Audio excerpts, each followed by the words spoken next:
Hello my dear students, मैं Sunil sir आपका स्वागत करता हूं अपने यूट्यूब चैनल डीसी एकेडमी में। तो स्टूडेंट्स, आज के इस लेक्चर में हम लोग पढ़ने जा रहे हैं रेगुलर वर्ब और इरेगुलर वर्ब के बीच में डिफरेंस को। ये एक छोटा सा टॉपिक है जिसको पढ़ने में ज़्यादा समय नहीं लगेगा, लेकिन काफ़ी इम्पॉर्टेंट है। यहाँ से क्वेश्चन एग्ज़ाम में देखने को मिल जाते हैं किसी भी कॉम्पिटिशन एग्ज़ाम में। आपके पास 4 ऑप्शन दिए होंगे और पूछ लेगा कौन इसमें रेगुलर वर्ब है और कौन इसमें इरेगुलर वर्ब है। ये क्वेश्चन पूछा जाता है।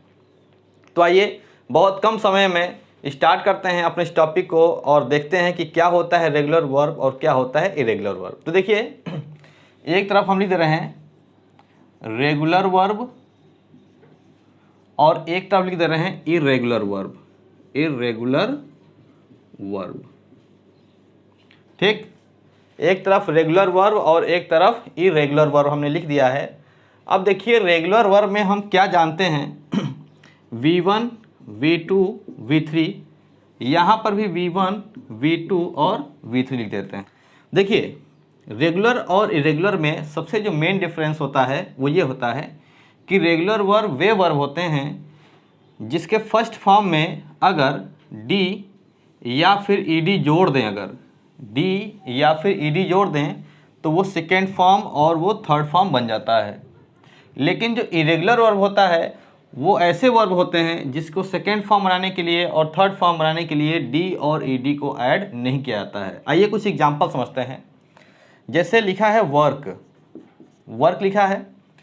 अब इसकी जो सेकेंड फॉर्म होगी वो क्या होगा, वर्कड। तो मैंने इसमें क्या जोड़ा, ईडी, और थर्ड फॉर्म भी यही होगी, वर्कड। तो आपने देखा वर्क में हम सेकेंड फॉर्म बनाने के लिए ईडी और ईडी जोड़ रहे हैं। एक एग्जाम्पल और लेते हैं। जैसे लिखा है प्ले, तो यहाँ पर प्लेड और यहाँ पर भी क्या हो जाएगा, प्लेड। तो यहाँ पर आपने क्या देखा, प्ले के बाद हमने ईडी जोड़ा, यहाँ पर क्या जोड़ा, ईडी जोड़ा, तो ये हमारा प्ले, प्लेड, प्लेड बन गया। अगर हम बात करें वर्क के बाद प्ले की, प्ले के बाद लिख देते हैं एब्यूज़। अब देखिए, एब्यूज़ में हम क्या करने जा रहे हैं, ई है पहले से तो हम केवल डी जोड़ेंगे और यहाँ पर भी हमारा क्या हो जाएगा, एब्यूज्ड हो जाएगा। ऐसे ही बहुत से एग्जाम्पल आपको देखने को मिलेंगे जिसमें डी और डी जोड़ करके या ईडी या ईडी जोड़ करके हम सेकेंड फॉर्म और थर्ड फॉर्म बना लेते हैं। तो ऐसे जितने वर्ब हैं, ऐसे जितने भी वर्ब आपको दिखते हैं जिसमें ईडी या फिर डी लगा करके उसके सेकेंड फॉर्म और थर्ड फॉर्म को बनाते हैं, वे सारे के सारे क्या होते हैं, रेगुलर वर्ब होते हैं। क्या होते हैं ये रेगुलर वर्ब होते हैं। रेगुलर वर्ब समझ में आया आपको। अब इसके बिल्कुल ही अपोजिट में इरेगुलर वर्ब होता है। जिसे लिखा है कट, क्या लिखा हुआ है, कट। अब कट में हम इसकी सेकेंड फॉर्म भी कट होता है और थर्ड फॉर्म भी क्या होता है, कट होता है। तो इरेगुलर वर्ब में कई कैटेगरियाँ होती हैं। पहली कैटेगरी ये कि उसका फर्स्ट फॉर्म भी वही होगा, सेकेंड फॉर्म भी वही होगा और थर्ड फॉर्म भी वही होगा। अब जैसे बात कर लें सेट की, third form, second form set और थर्ड फॉर्म भी क्या, सेट।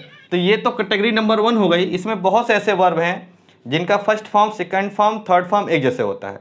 अब एक कैटेगरी इसमें और होती है, जैसे लिखा है अवेक। एक एग्जाम्पल लेते हैं अवेक का। इसकी जो सेकेंड फॉर्म होती है वो होती है अवोक और जो थर्ड फॉर्म होती है वो क्या होती है, अवोकेन। आप देख सकते हैं यहाँ पर अवेक, सेकेंड फॉर्म अवोक और थर्ड फॉर्म अवेकेन।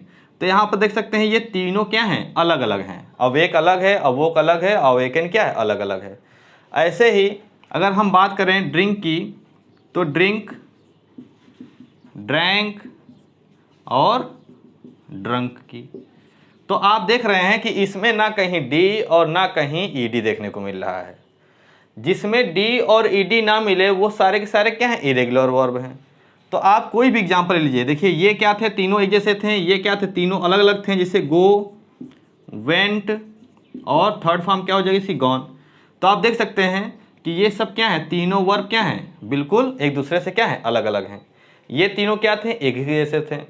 तो ऐसे जितने भी वर्ब आपको मिलें जिसमें डी और ईडी पीछे लग करके सेकेंड फॉर्म और थर्ड फॉर्म ना बना हो, वे सारे के सारे क्या हैं, इरेगुलर वर्ब हैं। क्या हैं, इरेगुलर वर्ब हैं। और ये हमारे क्या थे, रेगुलर वर्ब थे। और ये हमारा क्या था, इरेगुलर वर्ब था।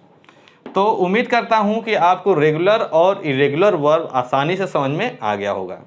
अगर स्टूडेंट आपने वीडियो को पूरा देखा है, एंड तक देखा है, अगर अच्छा लगा है तो वीडियो को लाइक करिएगा। और अगर नए हैं तो चैनल को सब्सक्राइब कर लीजिएगा और हो सके तो ज़्यादा ज़्यादा अपने दोस्तों में इसको शेयर कीजिएगा। Okay students, thanks for watching.